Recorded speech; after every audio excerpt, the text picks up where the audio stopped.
ഒരു വർഷമായിട്ട് ഞാൻ പൈസ ഇട്ട് വെക്കണ ഉണ്ടിയപ്പാനി പൊട്ടിക്കണ തിരക്കിലാണ് രാവിലെ തന്നെ. ഒരു തവണ മുറിച്ച് പകുതിയാക്കി വെച്ച് വേണ്ടാന്ന് വിചാരിച്ച് എടുത്തു വെച്ചാണ്. എന്നാലും പിന്നെയുള്ള ആകാംക്ഷ കൊണ്ട് പൊട്ടിച്ചു നോക്കാന്ന് വിചാരിച്ചു. മുറിച്ചുകൊണ്ടിരിക്കുന്നതിന്റെ ഇടയിലാണ് വോട്ട് ചോദിച്ചിട്ട് ഇവരിന്റെ വരവ്. എന്നാ പിന്നെ ഞങ്ങളും കൂടാന്നായി ഇവര്. ഞങ്ങളെയും വീഡിയോയിൽ ഇട്ടാൽ മതി എന്ന് പറഞ്ഞിട്ട് വോട്ട് ചോദിച്ചിട്ട് അവര് പോയി. അവസാനം ഞാൻ തുറന്നു. വലിയ കാര്യമായിട്ടൊന്നുമില്ല, ചില്ലറെല്ലാം കൂടെ എണ്ണിപ്പറിക്ക് 2300 രൂപ. എന്റെ ചെറുപ്പത്തിൽ ഉമ്മ എന്നെ കാണാണ്ട് പൈസ എടുത്ത് വെക്കണ സ്ഥലമാണത്. കടുക് പാത്രം, ഉലുവ പാത്രം ഒക്കെ. കഞ്ഞിമൂലിയിൽ വെച്ച പൈസ കൂടുതൽ കിട്ടുന്ന പറഞ്ഞിട്ട് എടുത്ത പൈസയൊക്കെ അതിൽ തന്നെ ഇട്ട് അടുക്കളയിൽ കൊണ്ടുവച്ചു. ഉമ്മ അടുക്കളയിൽ തിരക്കിട്ട് പണിയായതുകൊണ്ട് രാവിലത്തെ ബ്രേക്ക്ഫാസ്റ്റ് ആയിട്ട് ഉണ്ടാക്കി തന്നാണ്. ബിരിയാണി ഉണ്ടാക്കിയിട്ട് കുറെ നാളായി പറഞ്ഞ് രാവിലെ തന്നെ ബിരിയാണി ഉണ്ടാക്കണ തിരക്കിലാണ് ഉമ്മ. മരുമക്കൾ ഇല്ലെങ്കിൽ പിന്നെ വീട്ടിലെ ചെറിയ കുട്ടി ഞാനാണ്. അല്ല, അവരുണ്ടെങ്കിലും ഞാൻ തന്നെയാണ് വീട്ടിലെ ചെറിയ കുട്ടി. അവർക്ക് വാങ്ങി വെച്ചൊക്കെ ഞാൻ എടുത്ത് തിന്നും. മരുമക്കൾ വീട്ടിലേക്ക് വിരുന്ന് വരികയാണെന്നുണ്ടെങ്കിൽ ഒരു കവർ സാധനം കൊണ്ടാ വരിക. അതിൽ പകുതി ഞാൻ തന്നെ വാങ്ങി തിന്നും. അത് വീഡിയോയിൽ പറയുന്നതുകൊണ്ട് തന്നെ ഭീഷണിപ്പെടുത്തി. പിന്നെ എപ്പോൾ ബിരിയാണി വെക്കുമ്പോഴും വീട്ടിൽ ഞാൻ ഉണ്ടെന്നുണ്ടെങ്കിൽ ഒരു ശീലമാണിത്. കുറച്ച് അണ്ടിപ്പരിപ്പ് മുന്തിരി എനിക്കും തരില്ല. പിന്നെ നമ്മുടെ ആൾക്ക് വീഡിയോ എടുക്കുന്നത് അധികം ഇഷ്ടമില്ലാത്തതുകൊണ്ട് ഞാൻ കാണാണ്ടും പറയാണ്ടൊക്കെ എടുക്കുക ഇടയിൽ. പിന്നെ ഉമ്മ ഉണ്ടാക്കുന്ന ബിരിയാണിയെ പറ്റി പറയണമെന്നുണ്ടെങ്കിൽ അസാധ്യം എന്ന് പറയണം. ഞാൻ വീട്ടിലുള്ള സമയത്ത് രണ്ടാളും കൂടെ തല്ലുകൂടാണ്ടിരിക്കുന്ന സമയമാണെന്നുണ്ടെങ്കിൽ ഞാൻ കഴിച്ചിട്ട് ഇഷ്ടപ്പെട്ടു എന്ന് പറഞ്ഞാലാണ് മൂപ്പരാൾക്ക് സമാധാനം ഉണ്ടാവുള്ളൂ. അത് കഴിഞ്ഞ് ഞാൻ തൃശ്ശൂർക്ക് സ്വിഗ്ഗി ഓടാൻ പോയി. ഓട്ടം കാര്യമില്ലാത്തതുകൊണ്ട് രാത്രി 10 മണിയാകുമ്പോഴേക്കും ഞാൻ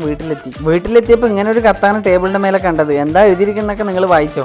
പെങ്ങളും അളിയനും വരുമ്പോൾ എന്നെ കൊണ്ടുപോകേണ്ട, ചെറുതിനെ കൊണ്ടുപോയാൽ മതി എന്ന് ഉദ്ദേശിച്ചത്. അടുത്ത വീഡിയോയിൽ വീണ്ടും കാണാം.